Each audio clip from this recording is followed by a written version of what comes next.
Be a visionary with debonair, a playa from the Himalayas, iconic, not ironic, and become a night owl tonight, where like-minded members get together at the Night Owl Lounge, enjoying extra content, backstage hangouts, exclusive interviews by going to RealDealMedia.tv.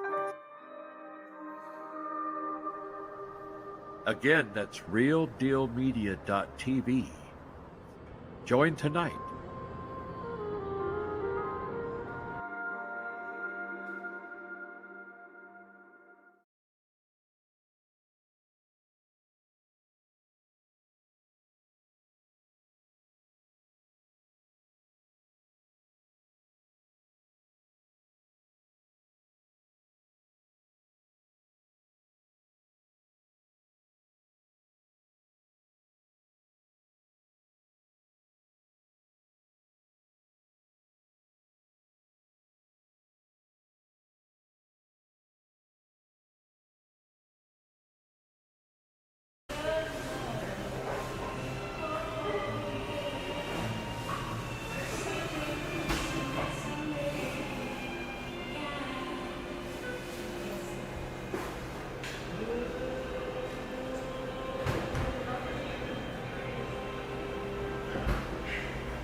He told them a description of what the shooter looked like, and it was not the description that the entire world received less than 24 hours later.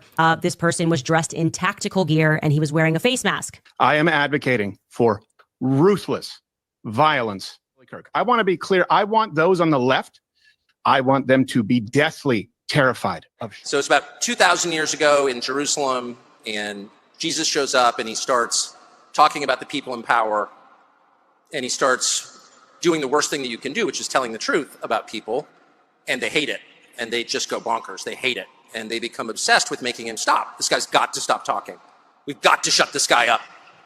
And I can just sort of picture the scene in a lamplit room with a bunch of guys sitting around eating hummus, thinking about what do we do about this guy telling the truth about us? We must make him stop talking. And there's always one guy with the bright idea, and I can just hear him say, I've got an idea, why don't we just kill him?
Charlie Kirk's final act.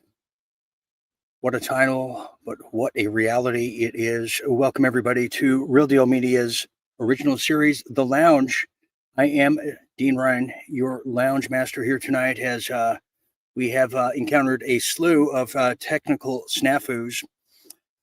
Every time it seems to be we have one of the most important shows, something of importance, these things seem to happen. But only to me. I think Jim's pretty fine. I think you'll come to learn. But anyways, tonight is The Lounge. If you're new to this, The Lounge is one of our premier shows, original shows here at Real Deal Media that really goes into the deep diving overdose of well, in this case, the Charlie Kirk event, the Charlie Kirk assassination. There's been a lot of talk about it and a lot of controversy in just, it seems like, the past 2 weeks. And we have learned a lot about Charlie Kirk, about his organization, but really a lot about just how inept the FBI is, just how embedded foreign countries and foes and adversaries truly are. And it makes you question who's really on the fix, who's on the take. And tonight we're going to be getting just a little bit more into that, because joining us tonight is Jim Fetzer, who's going to give us a perspective that I wasn't really prepared for about a week ago. And like many people who are very emotionally just kind of moved in a way with these kind of events and stories, a lot of people just don't even want to hear it until the timid start running towards a that kind of narrative, and then it's okay and it's friendly to talk about these things. But I'm not one of those people. I knew that I needed a moment just to get over the hump of it all, but I'm very open-minded and very open-hearted, because that's how you have to be, because the people who are the magicians, the emperors, who are without any wardrobe, they are the magicians that are manipulating the emotions of every man, woman, and child across the world in order to manipulate and force a narrative that they want us to have. And I'm not going to be a fallible goon to that any longer. And I'm ready to face the music, the truth. And facing the music and the truth with me is someone who has evolved in this story as well. And let's introduce him right now, the one, the only, Jim Fetzer. Jim, welcome to the lounge. Here we are again. You want to talk about a story that has you've seen yourself evolve, which we're going to get into the inner depths of it here tonight. But where is this story today? I mean, this is still the hot topic around the country, if not the world, is it not? Yes, and there are a lot of fantastic stories to explain it all. You got a coroner says Charlie must have been a man of steel to stop the bullet in his body. I mean, talking about impossibilities. You got another guy who claims they caught the bullet in flight. It was coming from an upward, downward angle. You can't have a camera fast enough. I mean, what it requires, incredible camera, capture a bullet in flight. And then we get the sound of the bullet at the same time the hit, right, when it has to lag. In other words, they're having to scramble because the story is falling apart. Interesting. Okay. Well, do you think, just some preludes here. Do you think there's going to be like a Warren Commission like we saw with JFK? Because that could very well be called for. And I think it should be, because of the inept abilities and the masterful storytelling of the FBI. Do you think there's going to be a third party that's going to enter the arena here? Dean, that's a great question. I mean, the question is, where was Trump in all of this? Was he on Charlie's side, helping him escape from an assassination by Bibi? Because Charlie had come around, he'd wandered off the Zionist reservation. He was raising question about October 7th. He was doubting that genocide is such a great idea. He was even telling Trump to his face he shouldn't bomb Iran. He was admitting to Candace, to Tucker, to Clayton, that he hated Bibi Netanyahu. They thought it was despicable. Well, this did not endear him to the prime minister of Israel. And just to let everybody know, there's a lot of very strange anomalies in the story, I must admit. And we're going to get into like the funeral. We're going to get into the wife, Erica. And we're hearing that there's a different Erica, and we don't want to give it away too fast. But when we cross that, the wife Rubicon, if you will, we're going to see some strange things, Jim. I mean, even Trump has been strange in this thing, or one of the Trumps. And it is it's like a horror movie in a way that we're watching. It's very weird. But are you very confident, Jim, that you've reached a conclusion of what has taken place here? Oh, 100%. But Dean, what's fascinating is it's such a small case. One target, one bullet. Everyone's got an opinion. They differ wildly, but everyone's got an opinion. They think the rock's solid. So it's a really fascinating case. But ultimately, it's having the effect of blowing up Israel, blowing up Zionism, blowing up the genocide. Everyone thinks Bibi did it. He was out 6 times in the immediate aftermath saying Charlie loved Israel, trying to absorb his legacy when Charlie had come to despise the very guy making those claims. Some say, Jim, they even saw Netanyahu on the roof running away after the shot was fired. So, like Jim said, everybody has an opinion. But I want to start, if a lot of people maybe who are just maybe older than a certain age group may not know a lot about Charlie Kirk. But let's talk about this, Jim, because I find it. You want to talk about like the Doogie Howser of politics. Charlie Kirk is 18 years old. He is then gifted or, told to start Turning Point USA at 18. It becomes a huge conglomerate around the country. They have different chapters. It's very infused with evangelical Christianity, niceties and what have you, stylings. And there's a very affectionate, love for Israel at the very heart of it. Are we now questioning the authenticity of Turning Point USA? Because Candace Owens, who we'll be brushing up against here with thoughts, she said that he could very well be, and she was pretty certain he was connected to the feds. Jim, I don't believe that for a second, but the young people had turned against Israel. Generation Z survey shows 65% supported Hamas, only 24% the IDF. Charlie was, I think, even learning from the members of his own organization, but he was clearly upset and turning against Israel in a big way. They sought to have an intervention in the Hamptons, where a couple of Israeli zealots were beating up on Charlie for not being sufficiently enthusiastic about genocide.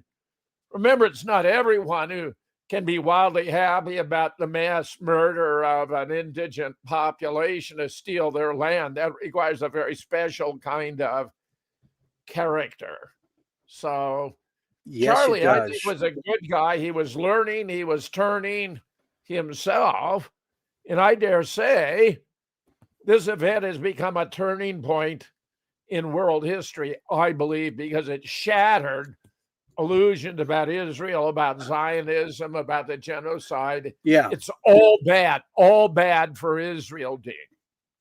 It is. And also, everybody, I hope, can crystal clearly see that they're trying to push race wars now all over YouTube. I've been hearing about that, but also that this was a political assassination. Boom, right off the bat. And they're pushing a civil war. So you saw Stephen Crowder just calling for violence, literally, but then like saying, "Oh, but not really, but yes, I am." One of those things. You hear Jesse Waters, and Greg Gutfeld, even on Fox, literally calling for this hyperbolic momentum to say we got to get them back. They hate us. And Jim, the facts is, if anybody who's anybody just sees this for what it is, damn well there's no political assassination involved in it. This was a hit job at the very least from our friends overseas.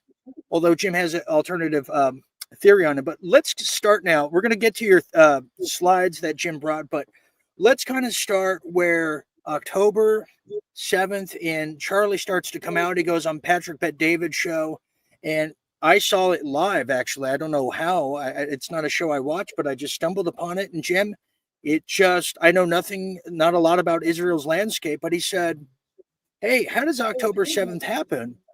in a very small patch of land, with all within 6 to 8 hours of each other. And there was a stand down order. That was a big no. And then he even went further and he said the following. This judicial stuff, there were hundreds of thousands of Israelis taking to the streets because Bibi Netanyahu is basically redefining the Israeli constitution. That's not an exaggeration, right? He said the judicial branch has too much power. There were protests planned this week against Netanyahu, where they anticipated tens of thousands of people to take to the streets. That's all gone, Patrick. Netanyahu now has an emergency government and a mandate to lead. I'm not willing to go so far that saying that Netanyahu knew or there was intelligence here, but I think some questions need to be asked. Was there a stand down order? Was there a stand down order? 6 hours? I don't believe it. Israel's the size of New Jersey. When I took a helicopter ride from Jerusalem to the Gaza border, it's 45 minutes. Wow. 6 hours. They're live streaming the killing of Jews. Did somebody in the government say stand down? That is a legitimate, non-conspiracy question. Jewish communities have been pushing the exact kind of hatred against whites that they claim to want people to stop using against them. Now, I don't like generalizations. Not every Jewish person believes that. But it is true the Anti-Defamation League was part and parcel with Black Lives Matter. It is true that some of the largest financiers of left-wing anti-white causes have been Jewish Americans. They went all in on woke, and it wasn't just ADL. It was some of the top Jewish organizations in the country that have done that. In fact, we have seen this with the recent retreat of Jewish donations that are no longer going to be administered to. So as you can see there, he was really one of the first to really put his foot into the wind there and really change the wind of the narrative. That is, Jim, that is, I would have never expected Charlie Kirk to do that. And then he brought up the Epstein. Then they slapped him down. Where he said, "Oh, I don't want to talk about Epstein. I'm tired of that," because he knew something was a brewing. And I think he just thought maybe it was blackmail, but maybe he thought it was more. Did he not? Well, one of the most important aspects of discussing October 7th is, he said, it's not un-American. It's not anti-Semitic to ask these questions. And he's absolutely 100% right, but that's contrary to what Bibi would have you believe. His defense is, if you question the official narrative of October 7th, that's because you're anti-Semitic. No, Charlie was just a truth seeker. And yeah.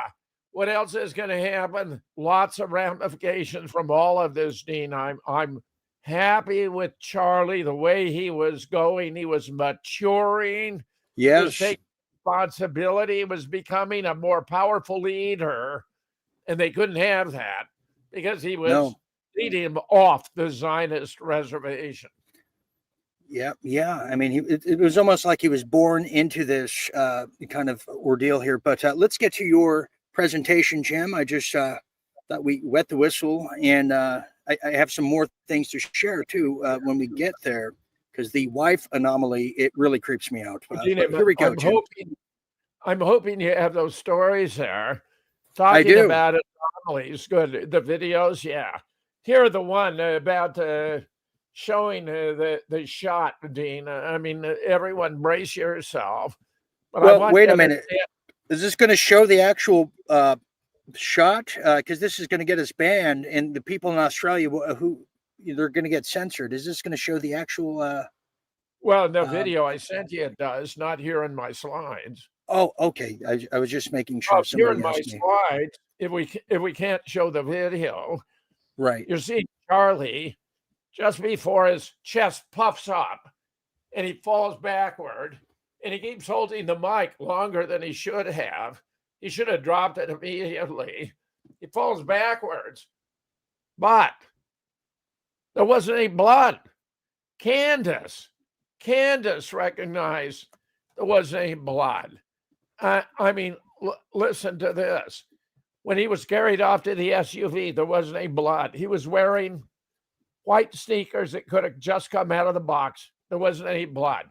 The back of the tent, there wasn't any blood. Here we have a dear colleague of mine explaining how it was done. So how'd they do it? The hand signs triggered the remote activation of the squib. They had the squib activated on signal and then break and produce a fake wound with some blood. I'm not so sure. I think there may have been no blood at the beginning. There were people taking cell phone footage in the immediate proximity, but no one outside the op was allowed to get that close. Then they sent their cell phone footage to the AI guys, who added more blood, and accidentally moved his ring from his ring finger to his little finger. They didn't notice the ring problem, and they sent the doctored footage to the news networks, who made sure the whole world saw it.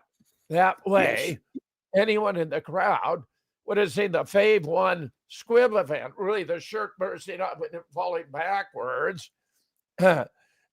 So far, thinking it was real in the Phase 2 AI doctored footage broadcast far and wide. We see the blood gushing out, but the blood isn't absorbed into his shirt. It isn't, the fabric isn't absorbing the blood. The blood appears to be on a layer above the shirt. That's because it was on a layer above the shirt. The blood never falls to the ground. It even seems to recede and back up because they didn't do it very well, Dean. They didn't do it very well. And listen, what Vivian Lee, my colleague, points out is they use this guy who claimed to be the shooter. He steps up and says, I did it as a distraction. So he'd have enough time to do the CGI, to add the blood, and then get it out to the public. That's how it was done. Are you talking about the older gentleman in the beginning, George Zinn? Okay. Yeah. He was just buying time. Okay, got it. Interesting. Now what my colleague does is identify all the key players, and the guy who set off the squib was in a brown shirt directly in front of Charlie, and he reaches up to his left arm. The control mechanism's in his left sleeve, and he reaches up to his left arm. When he taps it, boom, then you have it all go on, and the sound of the bullet. Now, that's very telling, because with a bullet fired from any distance, the sound has to catch up to the bullet. The bullet hits first, and then you hear the sound. It's like a plane. You hear the plane where the plane is far gone from where it was when it generated the sound you're hearing. We saw this on 9/11 with the North Tower. It was revealing of the French Naudet film crew that he swung up to capture the plane hitting the North Tower when he was just hearing the sound that would have had him believe the plane was up behind him. And by the way, Naudet's is an anagram for Duane Street. They were on Duane Street. They just rearranged the letters to name themselves. It's a way they spoof us. They rub our nose in the fact that we're dealing with fraud. But when you look at the CG image, the word on his chest disappears. The letters move around. That's not possible if it were authentic. But of course, it can happen when you CGI, and it did. Right. Okay, so this next one here there's no there. Okay, I have the video. This is Candace Owens kind of giving some credence to what we just heard from Jim Fetzer. Here she is. We'll take a gander at it. He was a very much, and maybe this is a poor way of saying it, a straight shooter, said, yes, I have training. And I don't want to give too many identifying details here, but this person himself has a lot of experience with guns and knows guns and, helps to train people in that sort of a capacity, and said that they observed that individual, the FBI saying that the shooter dropped onto the roof at 12:15 didn't make sense to him. He said earliest it was 12:22 that the individual ran across, set up, took the shot. And I said, well, you must have been there, because he then sends me I wanted to see all of the metadata of when he took that footage. And the metadata begins at 12:22 and goes into 12:23, the very minute that Charlie gets shot. And he says, yeah, I saw the shot. I had just stopped recording about 20 seconds before the shot rang out. And he said that he told them a description of what the shooter looked like. And it was not the description that the entire world received less than 24 hours later of this person, Tyler Robinson, wearing jeans. I said, was he wearing jeans? He said, no. Actually, this person was dressed in tactical gear and he was wearing a face mask. And he said, Dean, this is the wrong video, the one we want. Right. Yeah, it gives credence to what you were saying, though, about a different looking shooter, though. That's what it was. Go Well, ahead, the Jim. stories about the shooter are absurd. He's supposed to have changed his clothes and change his clothes, disassembled the weapon and reassembled the weapon, jumped down with a barrel in his leg, which would have punctured his intestine, maybe killed him. I mean, the story is so absurd. And then we have he's very talented. People identified as a shooter, Dean. It's a farce. You may have the Patsy and the other. And he's like what? He's like 20 years old, right? He's only like 20 years old or something. 19. Yeah. I mean, very young. Yeah, it's impossible to me. But let's continue, shall we? I got news for you. He didn't do it. There you go. That's what we want. Oh, he didn't do it. He didn't do it. Okay, here we go. There's no blood. She's saying there's no blood. But Dean, I sent you that video too, and it's not on my slides. Yes, I'll have it. I can't get the slides to play. The videos to well, play. tell us about it, Jim, while I cue the video up, and for all of our audience, tell us what we're about to endure here. Candace got a video taken from behind Charlie, and she looked at this thing again and again and again, and she is perplexed because there is no blood. Now, if Charlie had been hit by a 30-06, that's a massive bullet. There would have been blood everywhere. His neck would have been ripped open. There would have been blood behind him, blood below him, blood on the side. There's no blood, none. And that's what Candace says over and over. She doesn't get it because if what they told us about the bullet is true, there isn't any blood. She can't reconcile. She at this point has not figured out. Let me answer some of these things too here. People are asking, was it fake? Who's behind it? We're going to get to all that as the timeline and the story goes on here. But here's the video that Jim brought to the table here. Here it is with Candace Owens. Here we go. There's nothing gory about this footage from the back. The thing that really, that's it, over and over again, is that there's no blood. There's no blood from the back. There is no blood. So I think a lot of people were wondering whether or not that bullet pierced and went out the back. I think I vaguely even remember, and Skylar, you can maybe live look this up, but like I thought the feds were saying they were looking for a bullet at some point, which is now very alarming to me. I don't understand that. How could they have been looking for a bullet? Because if I'm not seeing, and there isn't, I'm telling you, what happens in the front is not what happens in the back at all. If I'm not seeing any blood, what are we to take from that?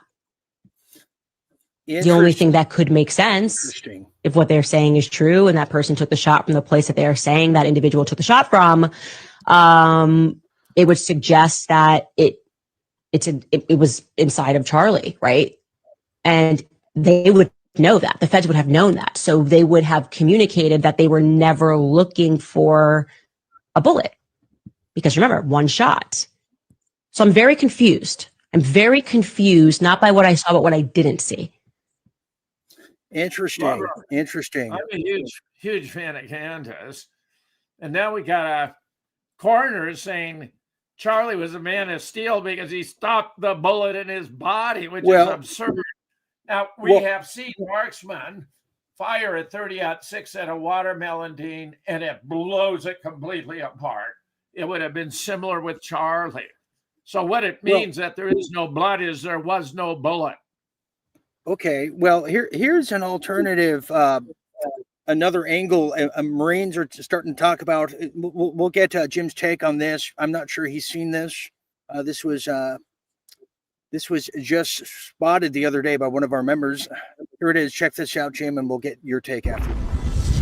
As line up with the actual gunshot itself. So you're not counting gang violence. Great. So this video was created. The actual gunshot itself. So you're not counting gang violence. Great.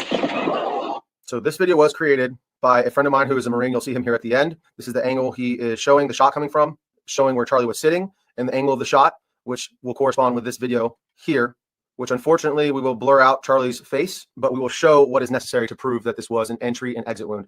So you'll see him circle the highlighted area right there, and you'll see the exit wound corresponding after, a split second after, as it would from an entry and exit wound. So in this footage, you can clearly see that Charlie is shot from his back right, and there's blood splatter coming out of the entry wound immediately after a shot. The first arc is kind of down, as if it's just gushing out from the entry wound. And then the second shot corresponds with when his head kind of snaps forward, that fluid then flips up in relation to that motion. So you can see there's that second splatter. Jim, what do we make of that? That seems very logical to me a little bit, but am I missing something? Well, his head moves, but that's because they had the squib. They had this air blast set off. Yeah, I didn't see any blood. Did you see any blood there? I didn't see any blood. This guy claims they had a photograph of the bullet in flight. I began my first comment tonight was, this is preposterous. Can you imagine the high-speed camera that would take to capture a bullet in flight?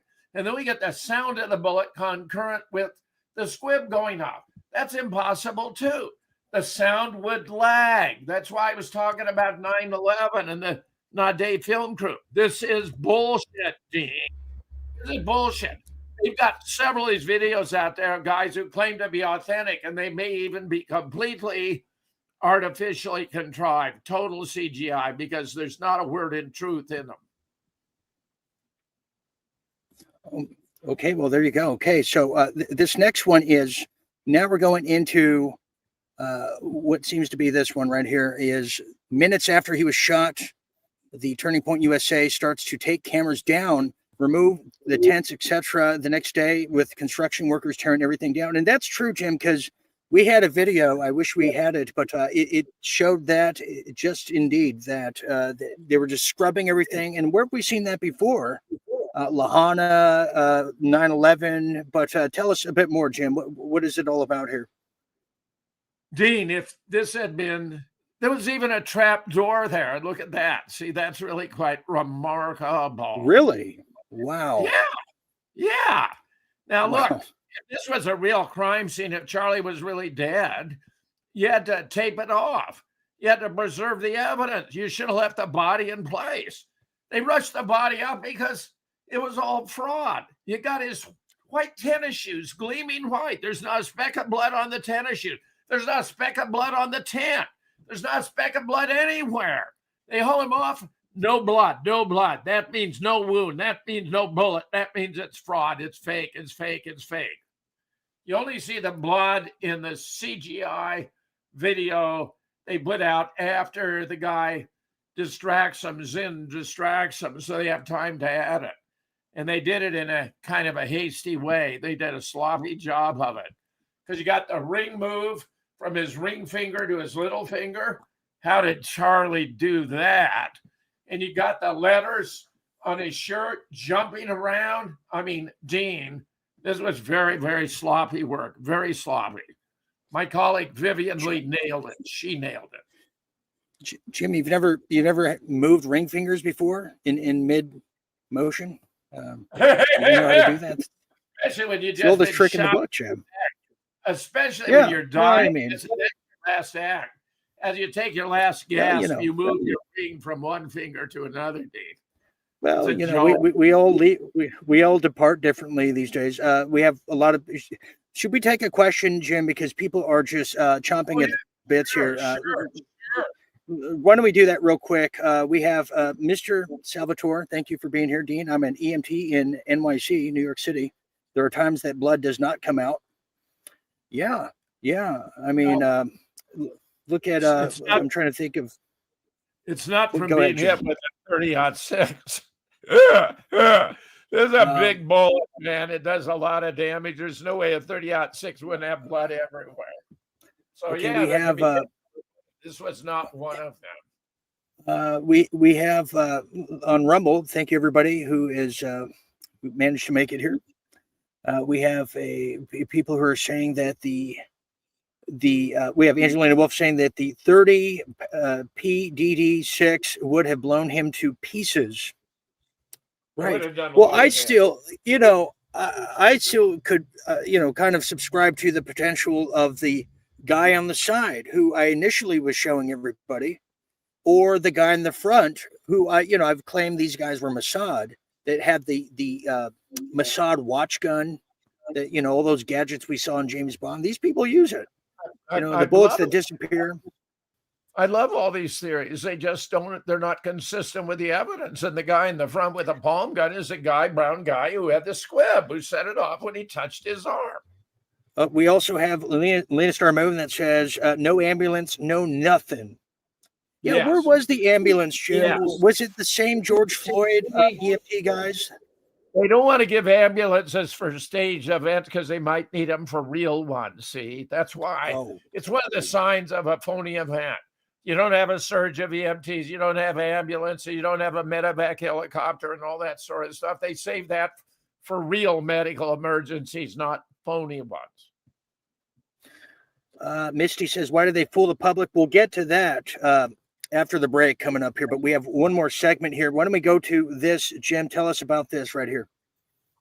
Well, she's been nominated as worst crisis actors ever. When she gave this talk, it was completely incredible, not believable.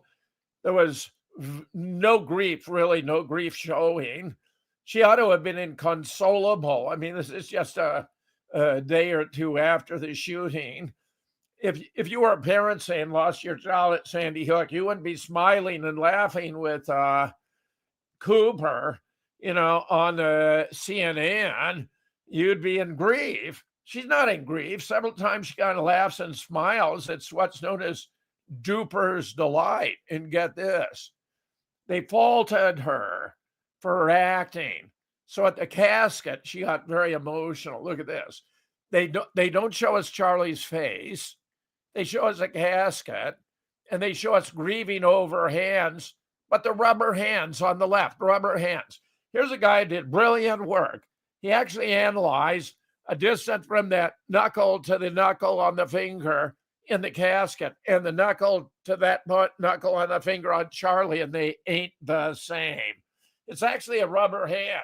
But this guy went all the way to prove it's not Charlie's hand, which many are going to find more convincing. Oh, I love you. I love you. I love you. I know. I love you. I love you.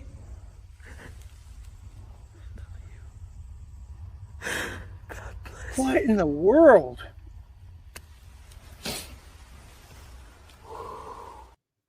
And they're not showing his face. They could have shown his face. They're not showing his face. Okay. It's a mannequin. It's a mannequin. I have full transparency. This is the first time I've seen that, everybody. I refuse to watch it, any of that stuff the first week and what have you. This is the first time I've seen that. Wow. Oh, yeah, Dean, it's terrible. It gets worse. I mean, okay. More. It gets worse. Well, I love when it gets worse, Jim. That's just, where I come to town. Okay, so tell me more here. Here we go. Okay. Further into the depths. Here we go. If you Jim, I almost have to watch that again. I almost have to watch that. Can we watch that one more time? Because I'm in disbelief on what the hell I just saw there. Just one brief moment. And Jim, unmute yourself too, Jim. Unmute yourself, Jim. You're muted. I love you. That is unbelievable. I love you. That's like a mannequin from Sears. Yes, it's that bad. God bless you. Wow. And it's not. Okay. It's not even a real hand, but more specifically, it's not Charlie's hand. We've proven it. The guy was meticulous in measuring the distance between the knuckles on the one finger, and they aren't the same. But it's actually a rubber hand. I mean, okay. However you qualify, she's obviously. Let me ask you this, Jim, because Neil the other night on Late Night Update, Neil Bishop brought this up, and it just now dawned on me after I just saw that what he was referring to. But why would anybody? Why was she having a camera guy over her shoulder like that, and going into a Young and Restless kind of soap opera? Yes. What's that all about, Jim? It's called playing us for suckers and saps. That's what it's all about. Because this is the first time I've seen any of it. Yeah, it's totally phony, Dean. Okay, and here's the presser that you're talking about too. This is I guess Erica doing a eulogy before the actual funeral of sorts. This is interesting. First time speaking. I didn't watch this either because I couldn't take it. Well, here it is. This is my first time. Here it is.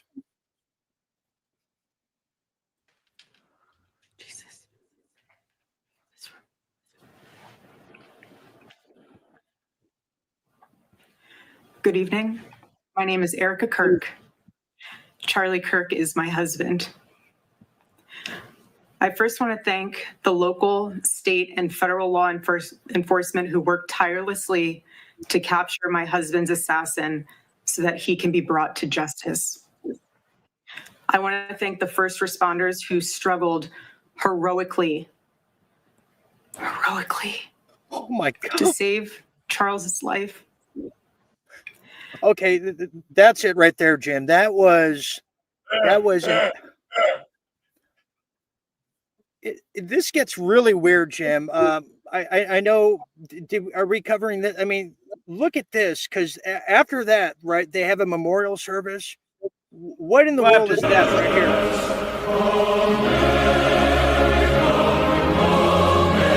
This is abnormal.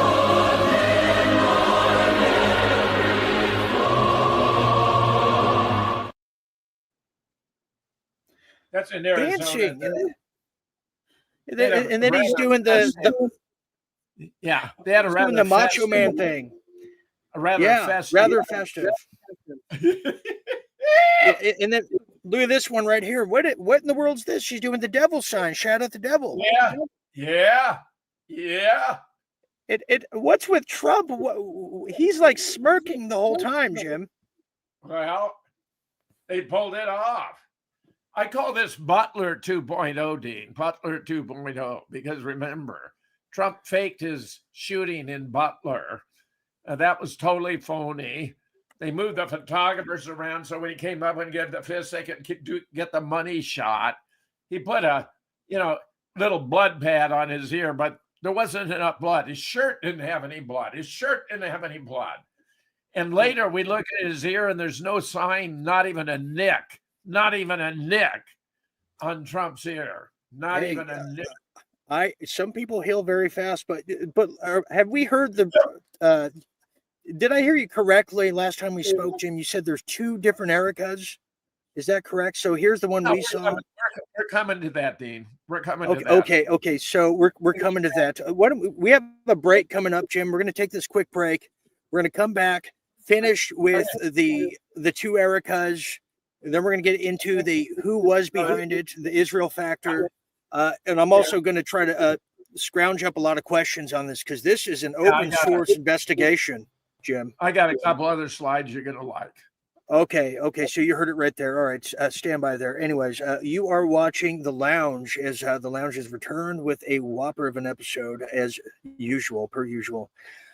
So anyways, we're going to take this quick break with station ID. But when we get back, the two different Ericas, I'm actually creeped out, everyone, because this is the first time I've seen any of this. I purposely did not watch this. My hair's standing up. Anyways, so we're going to get into two Ericas. Who's behind it? Some of your conjecture out there. It's okay to think otherwise. That's what it's all about because we have a very common enemy that we'll be finding out towards the end of tonight. Anyways, don't go anywhere. I'll be right back after this quick message.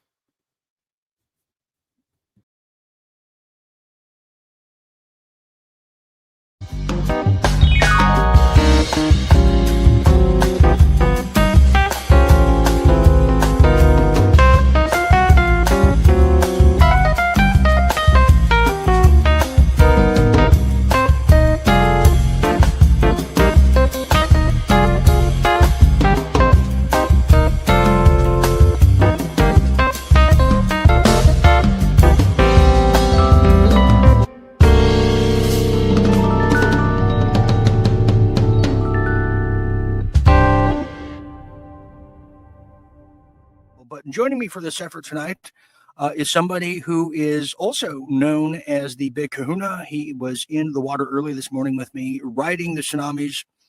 He goes by Johnny Tsunami, but we know him as Jim, the Big Kahuna Fetzer. Jim, welcome. There you are. There you are. Yes. And yeah. Fascinating. Yeah, The tsunami seems to have petered out.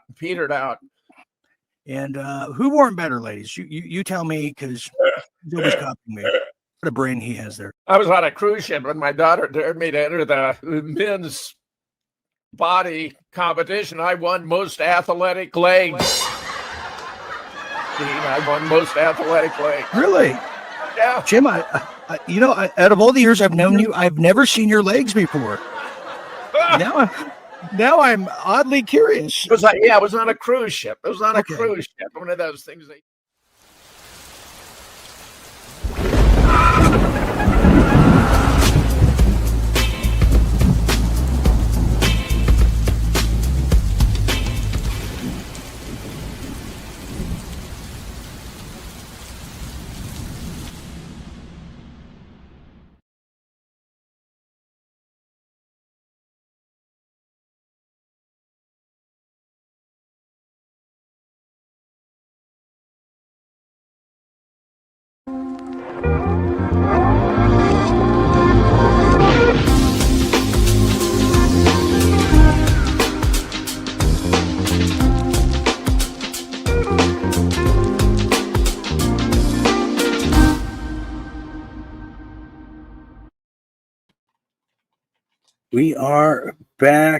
We are back. Yes, we are. This is The Lounge, Charlie Kirk's final act. A very, very frightening act, as we're learning so many different levels of Charlie Kirk's life in post-mortem, and also when he was still with us, and some might say he still is. We'll have to tackle that debate as well. Tonight is brought to you by the Real Deal Media members, the Night Owls, who make the coop spin round and round and round, who are all realistic and not soap opera actresses like some wives. That was quite interesting. All you got to do is go to realdealmedia.tv and become a Real Deal Media member and help fuel the operation. And a huge, huge thank you to everybody who's donated to the Real Deal Media's Real Deal Go, the cause, givesendgo.com, because we need you now more than ever. And I'll tell you, I'm literally living on prayer. I'm going to have to get some new, I got to get a new computer and a whole sorts of things. If you knew what was happening wrong behind the scenes, I won't bore you. It is, it's frightening. It's another anomaly. It's pretty scary. But anyways, thank you in advance to all of you. Okay. Let's now get back to it. We were talking about Erica, not Erica Badu, but Erica Kirk. Erica Kirk, yes. There's some things you may know but not know about Erica on my next slide if you put it up. Okay, tell me. Let's get to it here. What are we going to learn here? There we go. If you have time, this is from another of my colleagues. You may want to investigate connection between Charlie Kirk and Epstein. He was originally supportive of disclosure. Then he reversed course. His wife became a Miss America winner with no prior modeling experience, while Trump owned Miss America. She was allegedly involved in casting, recruiting models for the pageants with no prior modeling experience. Some are alleging connection to child trafficking rings. Now, Kirk was close to Dan Bongino. Kirk reversed course on Epstein after Bongino did. Bongino managed the Kirk murder investigation. Yes. That was the inspiration between Sandy Hook Promise, Know the Signs, whose corporate partners include government-sponsored child traffickers. Now get this, here's the happy family, right? Meanwhile, though, they seem to have a second Erica standing by. I think this was in order for the original to join Charlie at an undisclosed location. Clearly, the eyes are Interesting. different. They're not even the Wow. same color, Dean. And get this, similar with the suspects. We got two different guys who are supposed to be the shooter. How bad is that? And then, Wow. just to add a little more, Charlie's mansion, 5.25 mil. He sold it last year. Isn't that interesting? He sold his mansion last year. And let me Really? give you one more kicker. There was a book about the shooting of Charlie Kirk that appeared the day before the event. How about Interesting. that? How do you do that? How do you do You know, that? Jim, coincidences, but I want to add to what we were talking about here. Here's some other strange anomalies. Okay, so Erica Kirk belonged to a ministry called Romanian Angels. Romanian Angels. Jim, are you familiar with Romanian Angels? Go for it. It might be something that you were referring to in your last segment there. Well, look at this right here. Look what the RDM in-house scholars found here. Check this out. Yeah. Yes, I believe it is. Here it is. Yeah. Erica Kirk's Romanian Angels ministry accused of child trafficking. Yes, it is.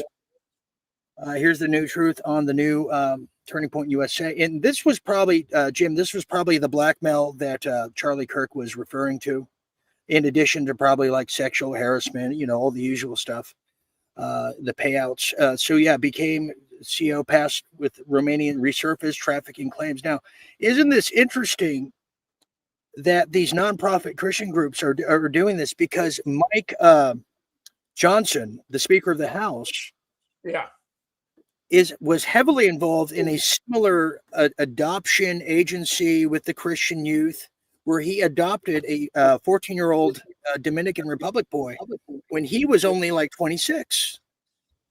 And there's his blackmail. And I believe former Congressman Matt Gaetz did the similar thing, to my knowledge, but Mike Johnson more evidently targeted to that and nailed to it, if you will. So then we have the following. So we showed you Shadow the Devil. We saw the mannequin from Sears, which was it's the most ridiculous thing I've ever seen since they embalmed Joseph Stalin. I mean, that was even more believable. I mean, they look like dish gloves. Like, when you watch images, they're yellow. He was like jaundice. And then we looked at the weird anomalies in her pin. Okay, her pin on her jacket there, and her overacting. Yeah. And then we found out it was this. It was an Illuminati, Freemasonic ring and pin and all that symbology going around. And then you take into the count Trump's smirk. This whole thing is bizarre and weird. And it didn't take Candace Owens to fill us in on just how bizarre and weird it was. It really just, once you get over the sickness of it all, Yeah. Jim. Okay, so here we go. We're going to continue to forge ahead into the wilderness here. Get this. Here we have it. Paul in California, the smart guy.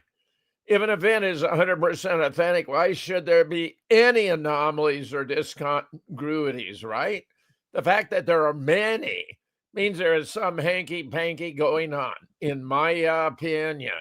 It's one of the things they do to play with us. It's like they're winking at us. Perfect example, the so-called book that was so-called published or released listed the day before the shooting. Like the day after would somehow make it legitimate. Lots of laugh. I mean, who writes a book in one day? Ha ha. Even if the book was listed for sale 5 days after the shooting, it would still be ridiculous. Who writes a book about something in a few days? Absurd. The reason this is out there swirling around, if you will, is because they are waving at us.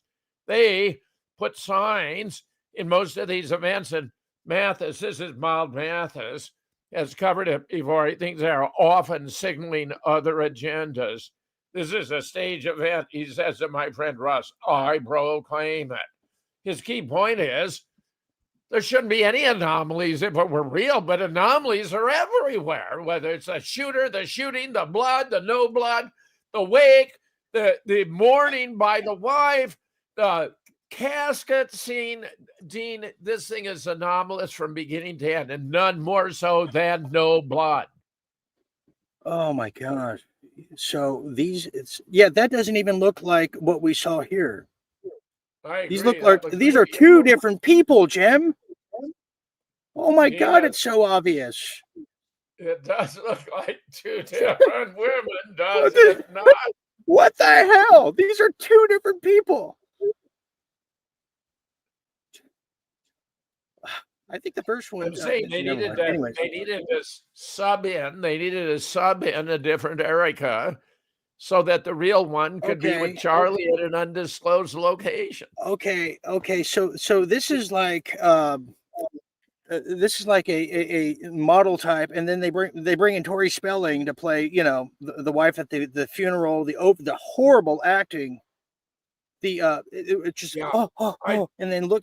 And then someone has a camera over her. My God, that's a dead giveaway, Jim. Dean, that's such a great photo you got there, the two of them. I really love it. I love your reactions and that you hadn't been exposed to this before. I love it. I know. Jim tried to expose it to me the other night. I said, Jim, don't talk to me. I don't want to hear it. I don't want to hear it because I want to make up my own mind. He was trying to influence me, peer pressure. Okay, so I'm really besides myself. I mean, I know a lot of people went through these motions and a week ago. This is all, it's all so sudden. Okay, so here we have now things are starting to. Yeah, we're getting a more distilled version. We're getting a more distilled version. The rest of the world hasn't seen all this. The rest of the world hasn't put this together the way we're putting it together right here, right now on the lounge. Well, a lot of people said they hope nothing can go political from this, just like 9/11. And in fact, Tucker said it himself. You hope that. You hope that Charlie Kirk's death won't be used by a group we now call bad actors to create a society that was the opposite of the one he worked to build. You hope that. You hope that a year from now, the turmoil we're seeing in the aftermath of his murder won't be leveraged to bring hate speech laws to this country. And trust me, if that does happen, there is never a more justified moment for civil disobedience than that, ever. And there never will be. Because if they can tell you what to say, they're telling you what to think. There is nothing they can't do to you because they don't consider you human. They don't believe you have a soul. Here we go, Jim. Yeah. Oh, this is so embarrassing. So reporters are concerned, Charlie and Trump were such good buddies. So a reporter says to him, how are you holding up after Charlie Kirk's assassination? And Trump says, very good, I think. By the way, I'm building a whole new ballroom. And he goes on to talk in great detail about this largest ballroom in the world ever. And one commentator said, yeah, he's going through the fourth stage of grief, construction. Wow. Wow.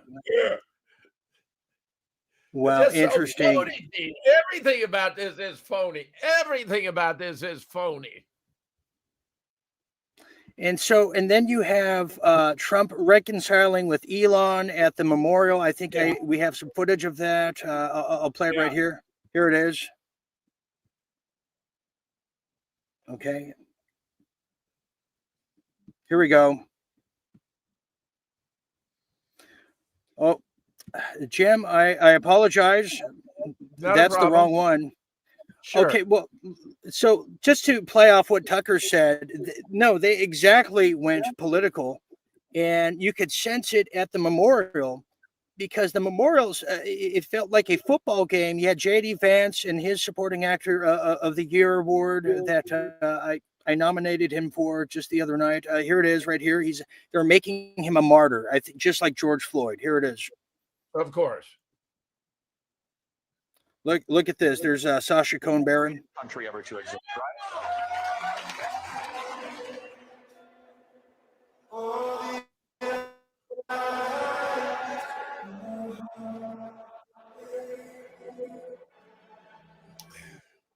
You know, I can't help but think that they tried to silence my friend Charlie Kirk. They tried to silence our dear friend Charlie Kirk. And today, tonight, we speak with Charlie and for Charlie louder than ever. On the afternoon of September 10th, I arrived at a Utah hospital to do the unthinkable. Look at this. That's not even the wife, Jim.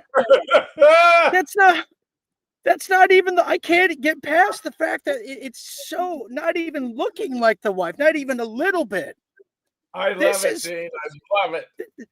They literally got Tori Spelling to play the wife.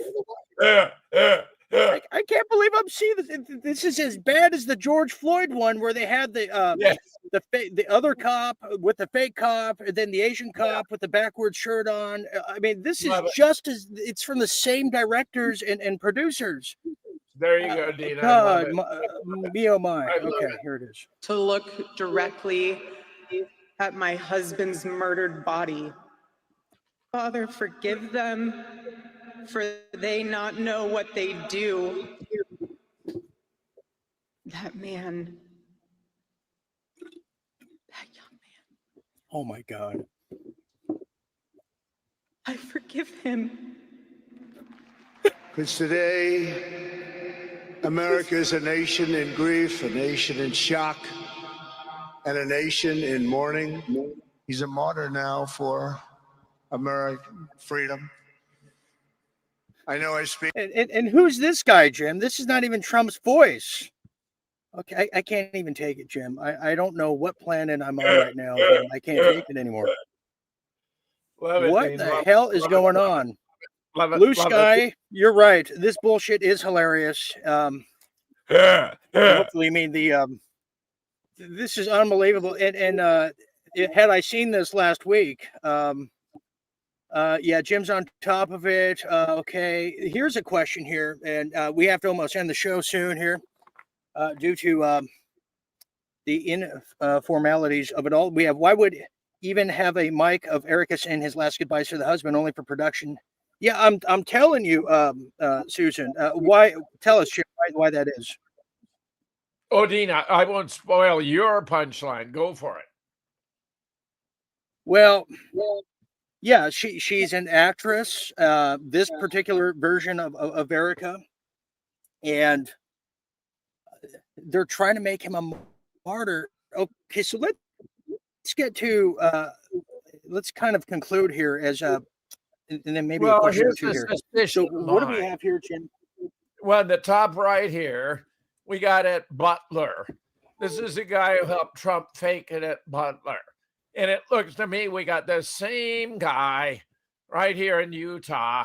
He's helping Charlie to fake it in Utah. It looks to me like it's the same guy. Interesting. Yeah, I saw that too. That's why I call Utah Butler 2.0. We have Ranger Buck who says what's really bad is that one of the reasons they committed this psyop was to make us talk about it and focus on it while who knows what's really going on. Okay, let's get to the who and the why, because as we're trying to figure this out, this happened. Joseph Goebbels, the Nazi propaganda minister, said that the bigger the lie, the faster it will spread. Well, somebody has fabricated a monstrous big lie that Israel had something to do with Charlie Kirk's horrific murder. This is insane. It is false. It is outrageous. Charlie Kirk was a giant, a once-in-a-century talent who defended freedom, defended America, defended our common Judeo-Christian civilization. Charlie loved Israel. He loved the Jewish people. He told me so in a letter that he sent me just a few months ago. One of my greatest joys as a Christian, he said, is advocating for Israel and forming alliances with Jews to protect Judeo-Christian civilization. He encouraged me to make the case directly to the... Okay. I think we get the point. He's grandstanding. Well, and, you know, see, they're trying to pretend Charlie didn't wander off the reservation, but he had.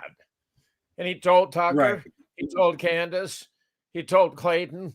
He despised that guy who wants to claim. See, he's worried to death. They were planning to kill him. But now when it happened... And okay, so that's what it is. Yeah. So to answer the question here, Misty asked, what agenda were they trying to push with this entire fakeness, the whole event? To kind of conclude, Jim, and I'll offer my thoughts too as we kind of give our final thought here on the lounge. A hell of an episode tonight. Why? In who and why? Kind of a blend of two. What are your thoughts, Jim? Your final thoughts? Well, Charlie was offered a choice between silver and lead. Bibi offered him 150 mil to go into the Turning Point coffers as a massive bribe. Charlie turned him down. He knew, and he confided in others, he thought they were going to try to kill him. I believe Trump himself had a role here in giving Charlie a way out by staging a fake assassination. Otherwise, you wouldn't have seen the same guy who assisted him in Butler there in Utah for Butler 2.0. So the whole idea was to give Charlie a way out to escape, sold the house, set it up, got a body double to replace the wife as the new CEO while they are at an undisclosed location, alive and well. So let me address this. This is Guff Records, who's a complete fool. Shit podcast with evil monsters mocking the wife. Well, what wife, Guff? What wife are we talking about? I just found out about this. Are you talking about this wife here, the Juliana Hogue wife, or are you talking about Tori Spelling wife? Because they're different people, asshole. And just because we ask the questions and you're such a little baby emotions, I ain't going to put up with it because we demand the truth. And we demand to know if we are being blackmailed by a foreign adversary rogue nation called Israel. We have the right to know. Guff, you get that? She does look like our Dancing with the Stars girl. You're absolutely right, Dean. The real wife does. And the other does sort of look the real hot. I just realized how hot she was. Look at that. She didn't know she was that hot. That's the real Guff. wife. How's me calling Charlie's wife hot, mocking her? You POS. Anyways, we're glad you're here, though. Thank you. Okay. Deanna, yeah, sounds like a good theory to me. I mean, we have to say, we got to call a mannequin at this point. We saw the mannequins in George Floyd. Jim pointed out in the show we did on it 5 years ago. He had no legs. He had no hair. The tattoos were missing. You want to call me crazy for that? Well, come on, call me crazy in my face. Okay. We just saw a dummy, and dare I play it again, but I have a lot of nerve that I could do something like that. Well, I just did it. I love you. Hey, Guff, how are those hands there? Those are rubbered hands. I love you. Okay, those aren't real. There's no nails there. Where's the fingernails?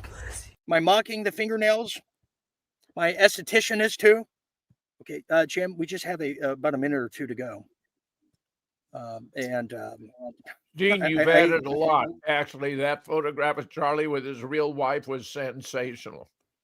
Oh, God, jeez. Hey, I hung out with Charlie Kirk. He was very nice to me. Now, picture this. Me, Charlie Kirk, and Isaac Cappy all together, the three of us in the green room, all asking each other, hey, where's the party after? Where's the after party? Hey, you know where the after party is? And they all asked me for some reason. Because you know why, Guff? Because I'm the guy who knows where the after party is. Get that. Yeah, so where I'm getting at is he seemed like a fun guy, as Isaac Cappy did too, and they knew I was as well. So that's just the realm that I just happen to be in, still am in some cases. Jim, I think that this was a production to avoid a Mossad hit that was coming to him. Yeah. And I think Trump is playing his cards very close. And what he's doing is over Zionist-ing Israel to get the American public to view just how sadistic all these new laws are, the Charlie Kirk laws. Because if it wasn't, we'd never know. We need to know about this. And, this ain't the first time we've questioned death here. Vegas, all these different things. So it's not going to be the last time either. And if this saved Charlie Kirk's life, so be it. Because you know what? He was having an awakening like JFK, like I've had awakenings. And everyone deserves redemption in their life. evolution, but everyone deserves to have a life.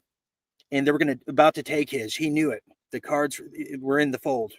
And it's interesting what you said about Dan Bongiorno and his role in this, and his role in the Sandy Hook Promise, and his role in Rumble, which does a lot of the shadow banning now.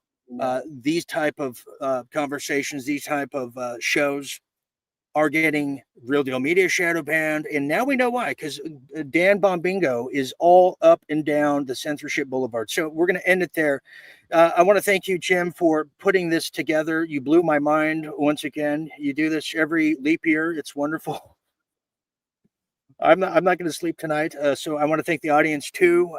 I will be back tomorrow night with World at War per usual, and something special this coming Thursday. And maybe Jim will join us. I might have a special guest. We'll see how technology treats me. So for Jim Fetzer and everyone else here at Real Deal Media, I'm Dean Ryan, saying thank you for sharing a bit of your night. Always remember to stay tuned and stay awake and keep the spirit of Charlie alive, although he might be alive to receive that spirit after all. So good night, everybody.